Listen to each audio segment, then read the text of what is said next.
Hola, soy Manuel Alejandro Molas Martínez, estudiante de cuarto semestre de la carrera de Historia a Distancia en la Universidad Autónoma de Zacatecas. Hoy voy a presentarles mis avances del trabajo de la materia de Seminario de Investigación. El título de mi proyecto de investigación es El cacao como identidad regional de Tabasco. ¿Y por qué se eligió el tema? Esto es porque no hay nada que haya transcurrido por todas las etapas de la historia de Tabasco con tanta relevancia que el cacao. Podríamos mencionar sus ríos o su tierra fértil, que hicieron posible la civilización a épocas tempranas, como en Mesopotamia. Sin embargo, el cacao tabasqueño trascendió épocas y gracias a él, las culturas del sur de Mesoamérica tuvieron una interrelación con las demás culturas mesoamericanas y posteriormente hasta en la vida colonial, la europea, en América en general y hoy en día en todo el mundo. Para la región tabasqueña, desde los tiempos de los olmecas, hace miles de años, el cacao es un alimento cotidiano.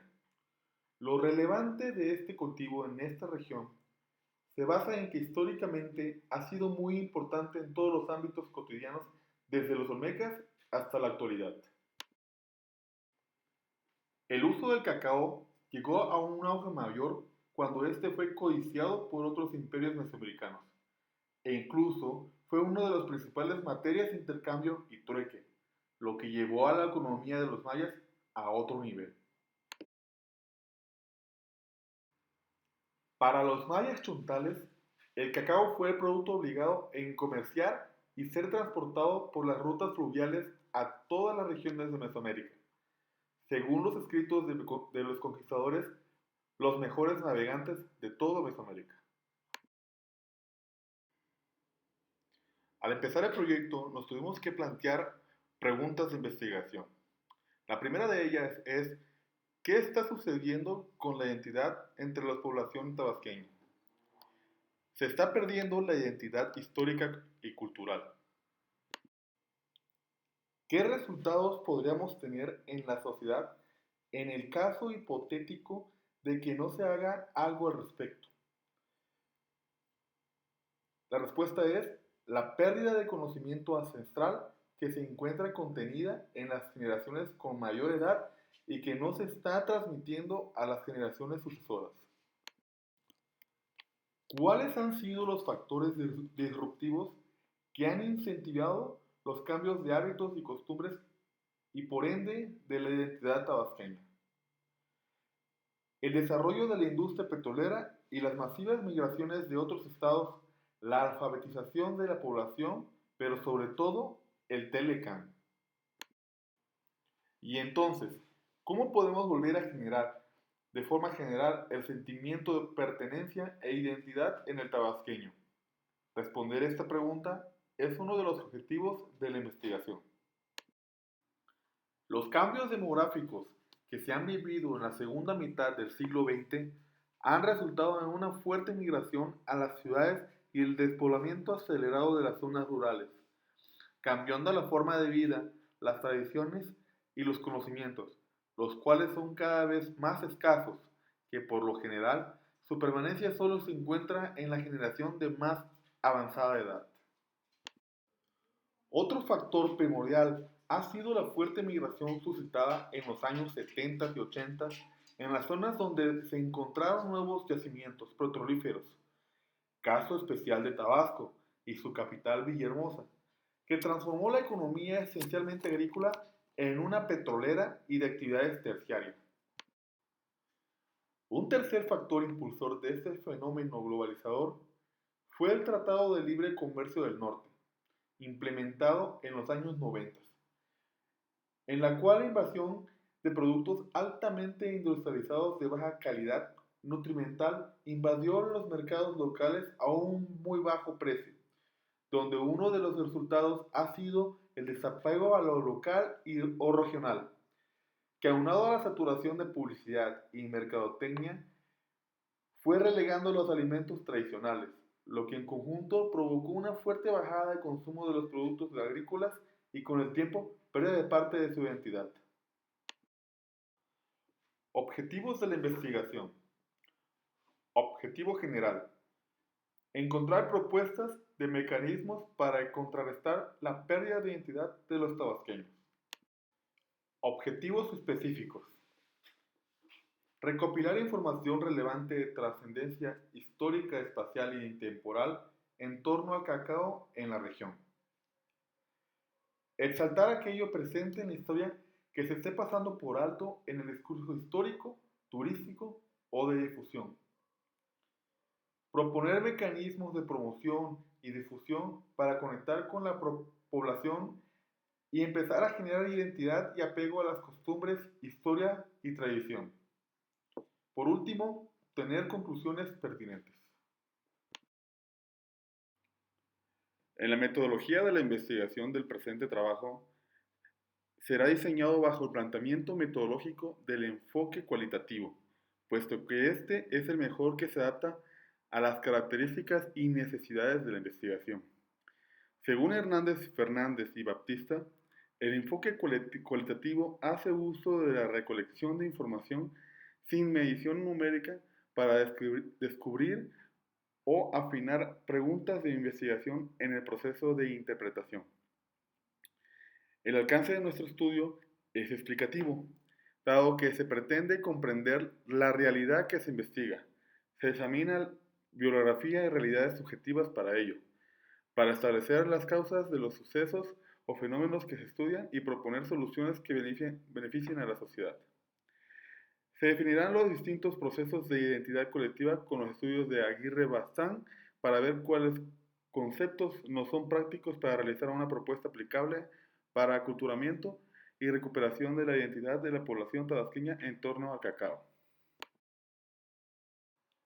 A lo largo del proyecto, nuestra hipótesis fue evolucionando gracias a la recopilación de información obtenida. Nuestra primera hipótesis fue: considero que el cacao tabasqueño está muy presente en la gastronomía tabasqueña. Sin embargo, no como producto en sí, sino que está implícito en sus productos terminados, como en el caso de la bebida tradicional, pozol. Sus productos no tan presentes en la historia escrita, por lo que carece de valor histórico, como si lo tiene privilegiadamente el cacao. Es por ello que se quiere como doble propósito de exaltar la historia del Estado y la región, y la de crear de nuevo una identidad y apego a las tradiciones que nos han legado nuestro pasado indígena, mestizo y colonial.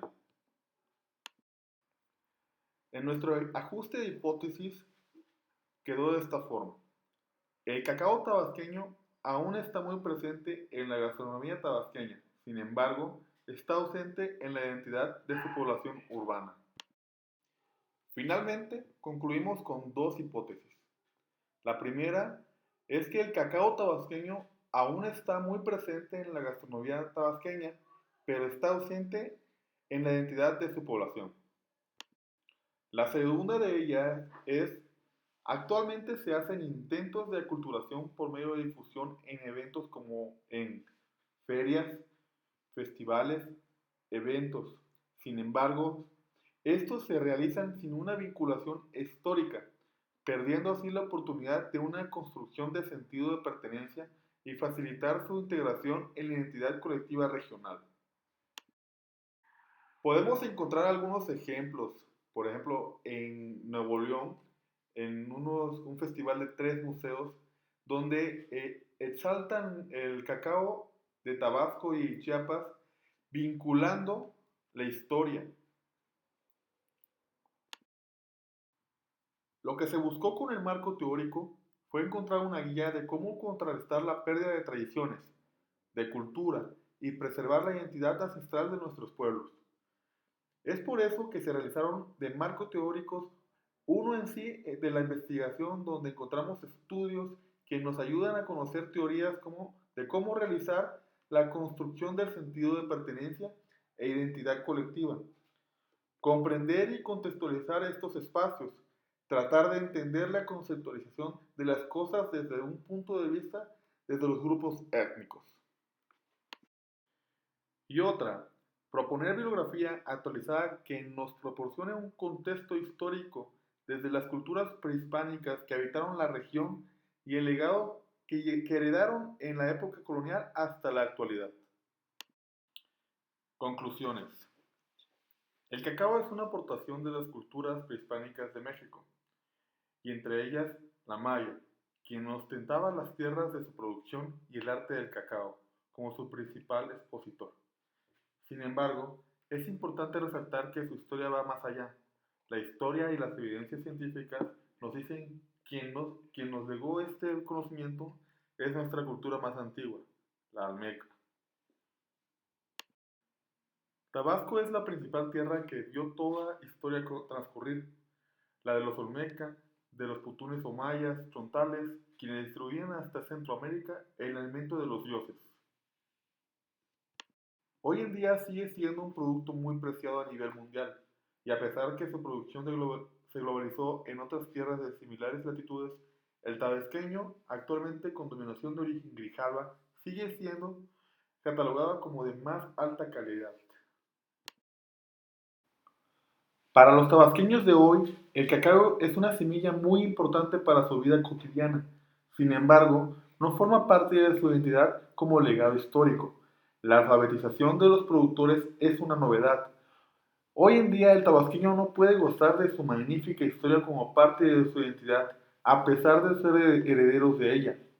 Actualmente, los intentos de aculturamiento, rescate de cultura y tradiciones prehispánicas no son efectivas, pues no son vinculadas a la historia, perdiendo así la oportunidad de exaltar la cultura y aprovecharla para la construcción de una identidad colectiva.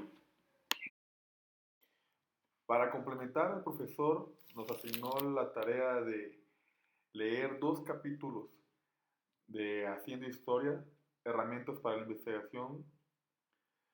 La idea de este libro cuyo objetivo es plantear problemas de investigación en historia, no es un recetario metodológico, sino más bien se trata de mostrar cómo algunos historiadores han encarado su labor y elaborado diversas formas de aproximación para encontrar respuestas. Pablo Pozzi. Los temas escogidos es el capítulo 11, investigar racismo, raza y etnicidad en América Latina, una aproximación de Valeria Carbone, y el capítulo 12, que es historia y racismo, una entrevista con Herbert Adhecker de Robin D. Kelly.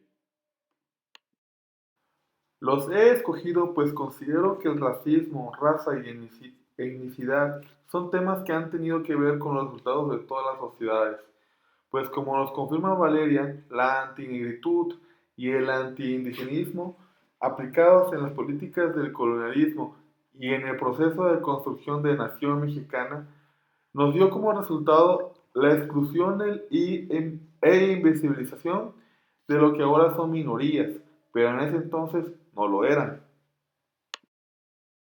Es obvio entonces que nuestros pueblos originarios quisieran dejar sus costumbres, tradiciones, lenguas por las cuales fueron hechos de menos, despreciados, marginados en todos los sentidos. Ha sido un sentido normal de supervivencia. Es normal entonces que en la época de la esclavitud los negros aspiraran a tener hijos no negros. Legalmente se les daba un estatus mejor a sus hijos e inmediatamente ascendían en la escala social. Esto sobrevivió al siglo XX. Aunque las leyes hubieran cambiado, el racismo y el clasismo siguieron en la vida cotidiana. Un ejemplo de ello es lo sucedido con Herbert Aptheker. En su entrevista con Robin D. Kelly, platica cómo fue segregado en los Estados Unidos a pesar de ser un ciudadano blanco, ser un militar ejemplar con excelentes resultados. Sin embargo, no encajaba en su opinión racial que no estaba permitido socialmente ser antirracista siendo blanco. Afortunadamente, hoy en día las nuevas generaciones han puesto de moda volver a las tradiciones, la cultura. Hay que aprovechar ese impulso y recobrar las identidades. No hablo de un tipo de orgullo nacionalista o patriotismo, no, uno diferente que aprecia la misma como a las ajenas. Y de eso se trata el presente proyecto. Al profesor, a mis compañeros, le agradezco mucho.